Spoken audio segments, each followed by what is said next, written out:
Bonjour à tous et bienvenue sur la chaîne. Aujourd'hui, on va parler d'un sujet extrêmement important pour toutes les personnes qui rêvent de partir vivre au Canada. Beaucoup de gens pensent qu'il faut forcément avoir un grand diplôme, un master ou plusieurs années d'études pour réussir au Canada. Mais la réalité est différente. Le Canada manque énormément de main-d'œuvre dans plusieurs secteurs. Et à cause de cette pénurie, beaucoup d'entreprises recrutent des personnes sans diplôme universitaire. Oui, vous avez bien entendu, même si vous n'avez pas fait de longues études, vous pouvez quand même trouver un travail, gagner correctement votre vie, économiser de l'argent et construire un avenir stable. Dans cette vidéo, je vais vous montrer 5 métiers qui recrutent beaucoup au Canada sans demander de diplôme universitaire. Je vais aussi vous expliquer combien ces métiers peuvent payer, quelles compétences sont nécessaires, comment trouver ces emplois, les erreurs à éviter et surtout comment augmenter vos chances d'être recruté. Regardez bien cette vidéo jusqu'à la fin parce que le dernier métier peut vraiment changer votre situation financière. Et si vous aimez ce type de contenu sur la réussite à l'étranger, l'immigration, le travail et les opportunités au Canada, pensez à vous abonner à la chaîne. C'est parti. Avant de parler des métiers, il faut comprendre une chose très importante, le Canada n'est pas un pays magique. Beaucoup de personnes regardent les réseaux sociaux et pensent qu'en arrivant là-bas, l'argent tombe du ciel. Mais la réalité est plus complexe. Oui, il existe énormément d'opportunités. Oui, il est possible de réussir. Mais il faut être prêt à travailler sérieusement. Le Canada est un pays où beaucoup de secteurs manquent de travailleurs. Pourquoi? Parce que la population vieillit, parce que certaines régions sont moins peuplées,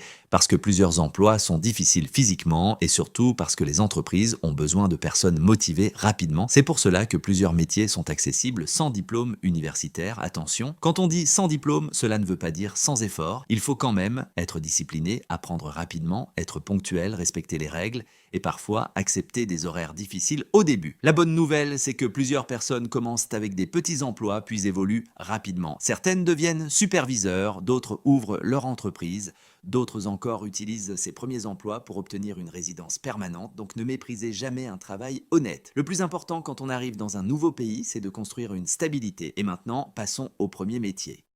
Le premier métier qui recrute énormément au Canada sans diplôme, c'est préposé d'entrepôt. C'est l'un des emplois les plus accessibles pour les nouveaux arrivants. Concrètement, que fait un préposé d'entrepôt? Son travail consiste généralement à préparer des commandes, déplacer des cartons, scanner des produits, emballer des colis, organiser des marchandises, charger ou décharger des camions. Avec le développement du commerce en ligne, ce secteur a explosé. Les grandes entreprises ont constamment besoin de travailleurs. Par exemple, Amazon, Walmart, Costco, FedEx, UPS et beaucoup d'autres sociétés logistiques. Et ce métier est intéressant parce qu'il ne demande souvent pas d'expérience, il recrute rapidement, il offre parfois des heures supplémentaires et il peut permettre de gagner correctement sa vie. Dans certaines villes canadiennes, un débutant peut gagner entre 17 et 25 $ canadiens par heure et avec les heures supplémentaires, certaines personnes augmentent beaucoup leurs revenus. Mais il faut être honnête, ce travail peut être physique, vous pouvez rester debout longtemps, vous pouvez porter des charges, vous pouvez travailler de nuit, donc ce n'est pas un travail facile. Mais beaucoup de nouveaux arrivants commencent par là. Pourquoi? Parce que cela permet de payer rapidement ses factures, d'obtenir une première expérience canadienne, de pratiquer l'anglais ou le français et de commencer à construire son réseau. Au Canada, l'attitude compte énormément. Même si vous êtes nouveau, si vous êtes ponctuel, sérieux et respectueux, les employeurs vous remarquent rapidement. Plusieurs personnes commencent simples employés puis deviennent superviseurs. Certaines évoluent même vers la gestion logistique. Donc ne voyez pas ce travail comme une fin, voyez-le comme un point de départ. Pour réussir dans ce métier, il faut être en bonne condition physique, être organisé, travailler rapidement, suivre les consignes, respecter les règles de sécurité. Certaines entreprises offrent des formations internes, donc même sans diplôme, vous pouvez apprendre sur place. Pour trouver ce type d'emploi, cherchez sur Job Bank Canada, Indeed, LinkedIn ou directement sur les sites des entreprises. Préparez un CV simple et clair. Au Canada, les employeurs aiment les CV simples. Mettez vos expériences, vos compétences, votre disponibilité et votre motivation. Même si vous avez travaillé dans un autre domaine dans votre pays, cela peut compter. Manutention, commerce, livraison, travail d'équipe, gestion du temps, tout cela est utile. Le deuxième métier qui recrute énormément au Canada sans diplôme, c'est chauffeur-livreur. Avec le développement du commerce en ligne et des applications de livraison, ce secteur a énormément grandi. Aujourd'hui, les Canadiens commandent des repas, des vêtements, des colis, des courses, des meubles, pratiquement tout sur Internet. Résultat, les entreprises ont besoin de milliers de livreurs. Ce métier peut être très intéressant pour les nouveaux arrivants. Pourquoi? Parce qu'il permet parfois d'avoir des horaires flexibles, de travailler rapidement, de gagner un revenu correct et parfois même de travailler en indépendant. Certaines personnes commencent avec Uber Eats ou DoorDash, d'autres travaillent directement pour des entreprises de livraison. Les revenus varient selon la ville, les horaires, l'expérience et le type de livraison, mais plusieurs livreurs gagnent entre 18 et 30 $ canadiens par heure. Certains gagnent plus pendant les périodes très demandées. Par contre, il faut aussi parler des difficultés. Ce travail peut être fatigant. Vous pouvez travailler sous la neige, vous pouvez conduire longtemps, vous pouvez gérer le trafic et parfois les horaires sont irréguliers, mais beaucoup de personnes aiment ce métier parce qu'il donne une certaine liberté. Au Canada, la sécurité routière est prise très au sérieux. Si vous voulez réussir dans ce domaine, vous devez respecter les règles, conduire prudemment, être ponctuel, bien communiquer avec les clients. La relation client est très importante, même un simple bonjour peut faire une différence. Pour certaines livraisons, un permis classique suffit. Pour les gros véhicules, il faut parfois des permis spéciaux, mais plusieurs entreprises forment leurs employés. Si vous arrivez au Canada, ne dépensez pas immédiatement tout votre argent pour paraître riche. Plusieurs nouveaux arrivants font cette erreur. Ils achètent une voiture trop chère, des vêtements de luxe, des téléphones coûteux alors qu'ils viennent juste d'arriver. Le plus intelligent au début, c'est d'économiser, stabiliser sa situation, construire son crédit et préparer son avenir. Même un métier simple peut devenir une grande opportunité si vous gérez bien votre argent. Le troisième secteur qui recrute énormément sans diplôme au Canada, c'est la restauration. Et honnêtement, beaucoup de personnes commencent par là. Pourquoi? Parce que les restaurants recrutent constamment, surtout dans les grandes villes, les zones touristiques, les centres commerciaux et les chaînes de fast-food. Les postes disponibles peuvent être plongeurs, aide-cuisinier, caissier, serveur, préparateur de commandes, employé polyvalent. Ce secteur est intéressant parce qu'il recrute vite, parfois même sans expérience. Certaines entreprises embauchent dans quelques jours après l'entretien. Le salaire dépend beaucoup de la province et du poste. Mais avec les pourboires, certaines personnes gagnent bien leur vie. Dans certains restaurants, les serveurs peuvent bien que gagner davantage grâce aux tips. Mais attention, la restauration peut être stressante. Il faut travailler rapidement, gérer la pression, rester poli avec les clients, parfois travailler tard. Et pendant les heures de pointe, cela peut être intense. Mais ce secteur a aussi plusieurs avantages. Vous pouvez améliorer votre langue, rencontrer du monde, développer votre communication, apprendre le service client et surtout, plusieurs personnes évoluent rapidement. Certaines deviennent superviseurs, d'autres managers, d'autres ouvrent leur propre restaurant plus tard. Beaucoup de nouveaux arrivants ont honte de commencer dans des petits emplois. Et ça, c'est une grosse erreur. Il ne faut jamais avoir honte du travail honnête. Le plus important, c'est l'évolution. Plusieurs millionnaires ont commencé dans des emplois simples.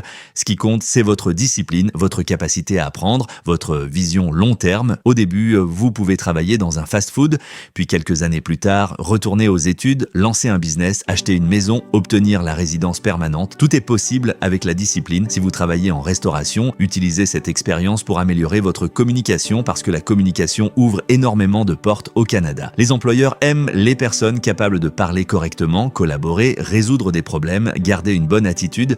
Même si votre anglais ou votre français n'est pas parfait au début, pratiquez tous les jours. N'ayez pas peur de faire des erreurs, c'est comme cela qu'on progresse. Le quatrième métier qui recrute énormément au Canada sans diplôme universitaire, c'est le secteur de la construction et honnêtement, c'est l'un des secteurs les plus intéressants financièrement. Pourquoi? Parce que le Canada construit énormément. Maisons, immeubles, routes, infrastructures, bâtiments commerciaux et plusieurs provinces manquent de travailleurs. Résultat, les entreprises recrutent constamment. Les postes peuvent être aide-ouvrier, manœuvre, assistant chantier, opérateur, peintre, installateur, couvreur, ouvrier général. Dans la construction, les salaires peuvent être très intéressants. Même les débutants peuvent parfois gagner plus que dans d'autres secteurs et avec l'expérience, certaines personnes dépassent facilement 30 $ de l'heure. Certains métiers spécialisés gagnent beaucoup plus, mais il faut être honnête. Le travail est physique, très physique parfois.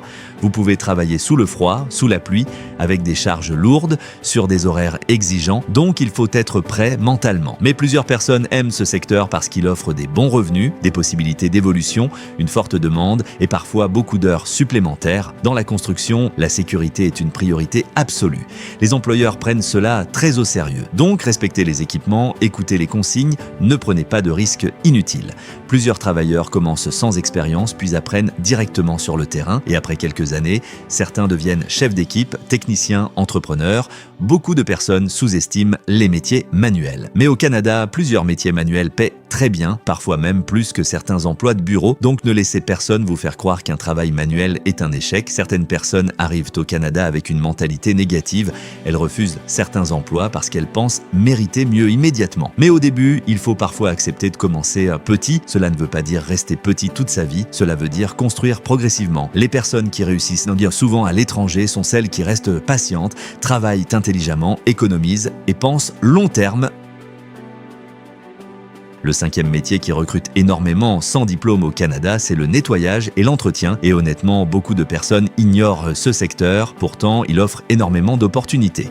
Les agents d'entretien travaillent dans les hôtels, les bureaux, les écoles, les hôpitaux, les centres commerciaux, les immeubles résidentiels. Ce travail consiste généralement à nettoyer les espaces, désinfecter, entretenir les locaux, gérer certains équipements. Ce secteur est très important parce que toutes les entreprises ont besoin d'entretien, donc il y a souvent du travail, plusieurs postes offrent des revenus stables et certaines entreprises proposent aussi des avantages. Assurance, horaire fixe, possibilité d'évolution. Certaines personnes trouvent ce travail difficile mentalement. Pourquoi ? Parce qu'elles ont peur du regard des autres. Mais écoutez-moi bien, il vaut mieux faire un travail honnête et avancer dans sa vie que rester bloqué sans revenu. Beaucoup de personnes commencent dans l'entretien puis évoluent énormément. Certaines créent leur propre entreprise de nettoyage et ce secteur peut devenir très rentable parce qu'une entreprise de nettoyage peut travailler avec des bureaux, immeubles, hôtels, Airbnb, entreprises privées. Donc encore une fois, ne regardez pas seulement le point de départ, regardez les possibilités. Au Canada, la fiabilité est extrêmement importante. Si vous êtes ponctuel, sérieux, respectueux, constant, vous pouvez rapidement gagner la confiance des employeurs. Et cette confiance peut ouvrir énormément de portes. Certaines personnes trouvent leurs meilleures opportunités grâce à leur réputation. Donc votre comportement est très important. Maintenant, parlons des erreurs que beaucoup de nouveaux arrivants font. Erreur numéro 1, vouloir paraître riche trop vite.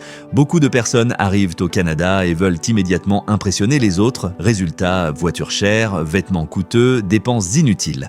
Mais la réalité, c'est que le début peut être difficile. Il faut être stratégique, économisez, construisez votre stabilité, préparez votre avenir. Erreur numéro 2, refusez les petits emplois. Certaines personnes disent « ce travail n'est pas pour moi ». Mais pendant ce temps, d'autres avancent. Un petit travail peut devenir une grande opportunité. Erreur numéro 3, ne pas améliorer sa langue. Que vous soyez au Québec ou dans une province anglophone, la langue est essentielle. Même si votre niveau est faible aujourd'hui, travaillez dessus chaque jour. Regardez des vidéos, des podcasts, des films. Pratiquez avec les gens. La langue peut multiplier vos opportunités. Erreur numéro 4, fréquentez uniquement des personnes négatives. Certaines personnes passent leur temps à se plaindre. Elles disent « le Canada est impossible ». Mais pendant ce temps, d'autres réussissent. Choisissez bien votre entourage. Entourez-vous de personnes motivées. Erreur numéro 5, pensez court terme. Certaines personnes veulent réussir en 2 mois, mais la réussite à l'étranger demande souvent patience, discipline, stratégie, persévérance.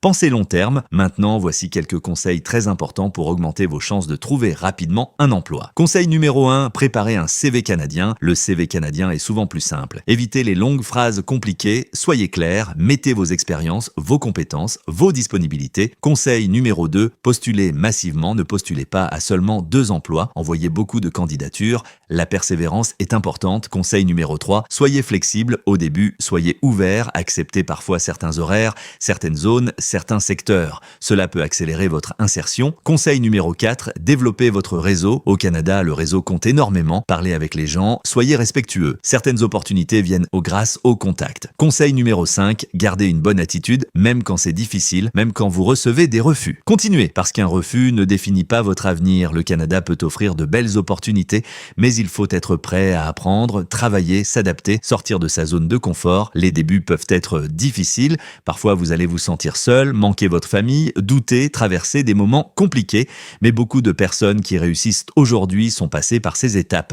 La différence, c'est qu'elles n'ont pas abandonné. La réussite à l'étranger ne dépend pas seulement du diplôme, elle dépend aussi de votre discipline, de votre mentalité, de votre capacité à vous adapter et de votre persévérance. Donc si aujourd'hui vous avez peur parce que vous n'avez pas de diplôme universitaire, ne pensez pas que tout est fini. Vous pouvez encore construire quelque chose. Commencez quelque part, apprenez, économisez, progressez et surtout restez concentré sur vos objectifs